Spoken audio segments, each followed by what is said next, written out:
So we're back with the Good Future Foundation community from BETT, live from BETT. So there's a bit of background noise. This is Joe Pardoe, an old friend of mine from education in London. You're about 20 minutes away from where BETT is, at London Excel. And we were originally due to chat about something else, but we've changed the topic slightly and we've got permission to have a bit of creative license here. So we're going to speak about oracy, which is not just about speaking, as we'll demystify in a moment. But what's really interesting about oracy at the moment is it has made the recent curriculum assessment review, and it's the first time it's been in there with any sort of substantial substance. So that's a real statement. In the curriculum review, or the CAR as well, curriculum assessment review, AI is also in there for the first time. So if we've got AI and oracy in the curriculum review, the government's taking it seriously. And obviously, a lot of schools in the UK are already doing oracy. So this conversation is going to explore the place of speaking and listening to children about artificial intelligence, because my own research tells me that there's a lot to learn from them and there's a lot of spaces and places to give them conversations around AI. So Joe, before we kind of dive into the nitty gritty of what oracy is and some of the work we've done, let's introduce you. Tell us a bit about your backstory, who you are, how you got into education. Wow. So I always like to start right at the beginning. So I'm from the north of England, and I was one of those people that grew up on a council estate with teenage parents. So education was really important for my development in life. I then went to university, first in my family to do so, before moving to work in Japan, later China, doing Teach First up in Hull. And then in 2013, I joined School 21, which was a startup school at the time. I was one of only 12 teachers working there, and we were looking at how we design a curriculum of the head, the heart, and the hand.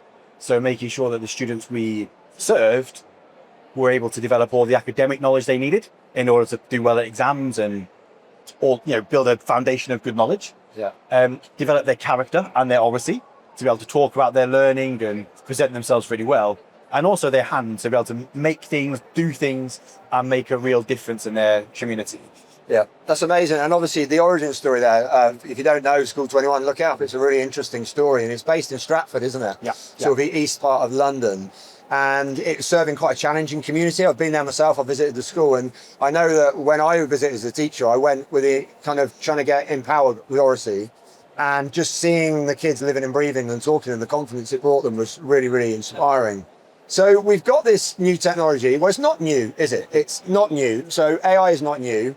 But generative AI is relatively new. So, and it's changing classroom learning to an extent. It's changing how teachers use it.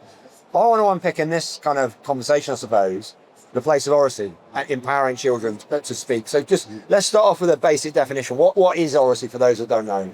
Yeah, so my definition is it's about learning to talk. So being able to present your ideas and communicate what you're thinking and your learning journey in a way that makes sense to an audience. But it's also about learning through talk. So a bit like what we're doing now, it's about that dialogic learning experience. So, we genuinely believe, and I genuinely believe, that the best learning happens through conversation and challenge.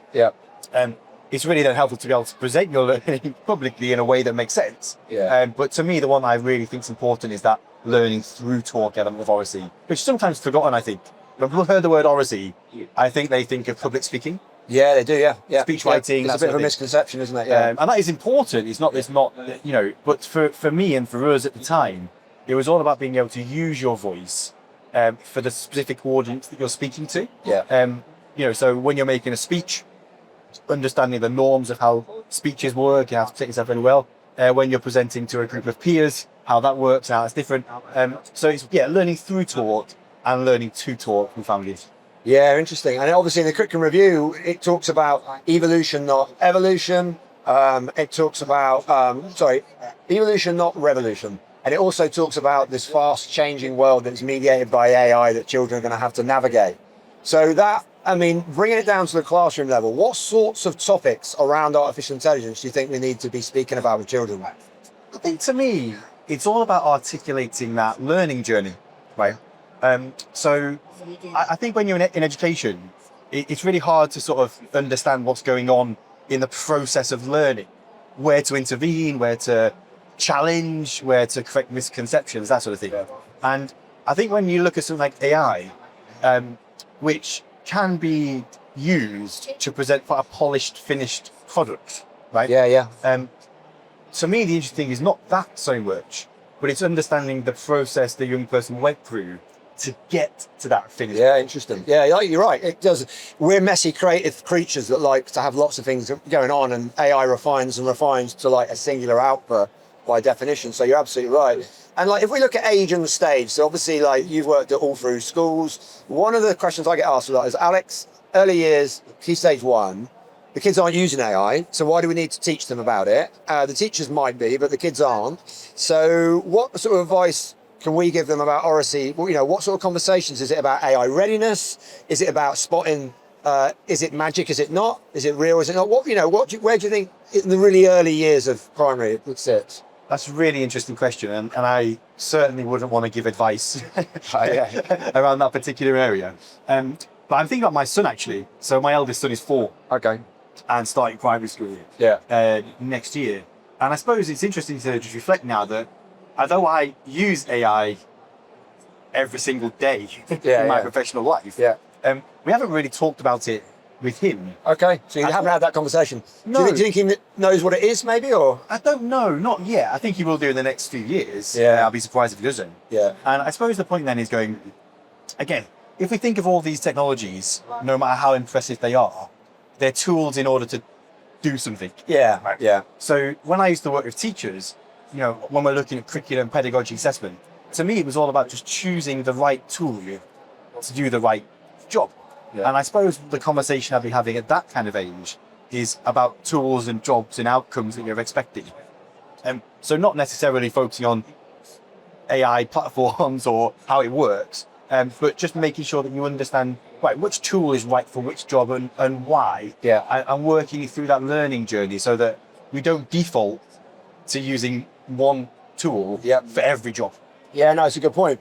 And then as we go up to key stage 2, it worries me a little bit now that you've got Mattel have done a deal with OpenAI. So you've got Hello Barbie with AI integrated into toys and wearables. And this is obviously something that's really popular with kids. So key stage 2 is they're kind of progressing. What sort of things would you think we need to be speaking? I mean, I've got some ideas too. I think that maybe at that age, AI is on their radar. So if we kind of categorize it to lower primary, maybe they're thinking about what's magic? Is it magic? Is it real?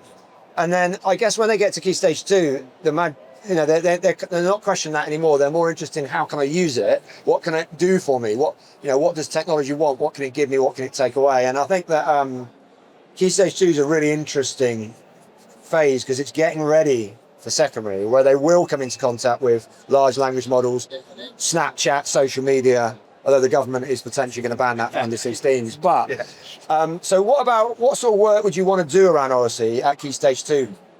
Yeah, I mean, it's like you say, it's a exciting but somewhat scary phase we're in, I think, in education and society, where we're grappling with these really complicated questions.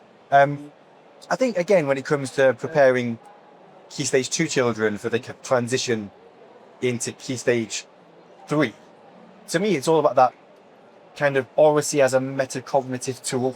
Good. Yeah, interesting.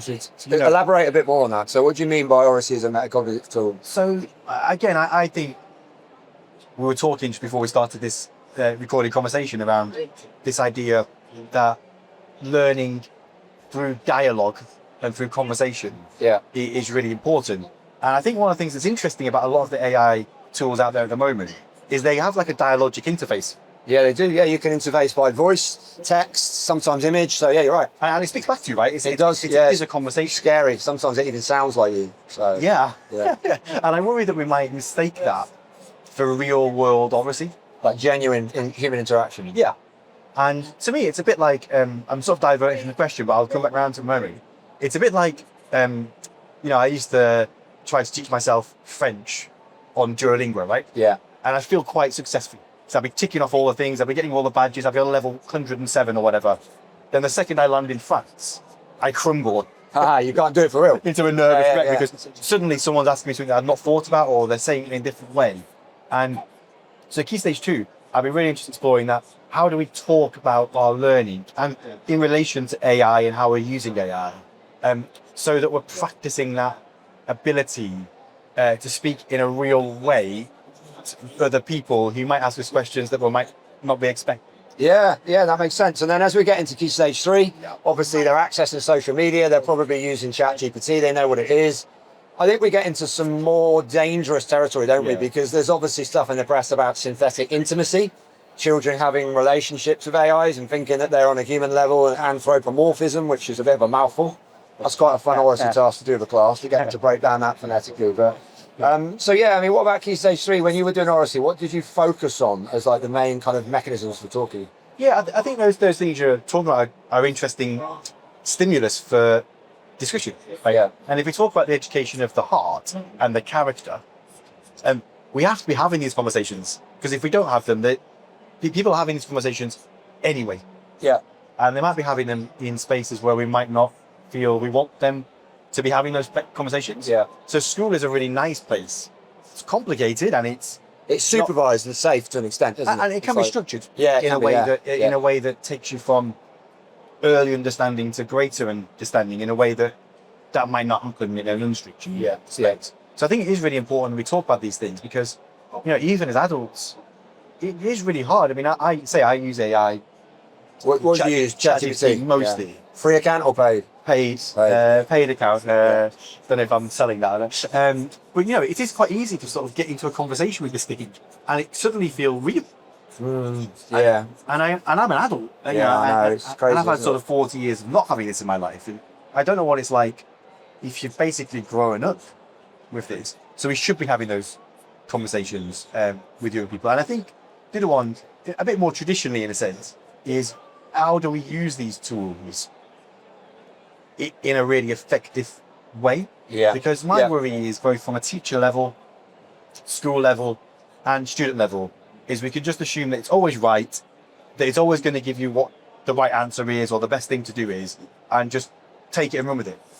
When we know that's not. Yeah, and also it's quite sycophantic. It glazes you and makes you feel really good about it, doesn't it? So, like, you write a bit, you put a bit of your story in, and it tells you you're going to win the Booker Prize. And so there's that part too, and that can that can make kids have a false sense of their achievement. So that kind of worries me. We did actually write some questions, and some of them are quite poignant. So I'm going to ask this one to you. What's the biggest misconceptions, in your opinion, that schools have about AI as a technology? It's a good question, and I think, for me, there's a couple that come to mind.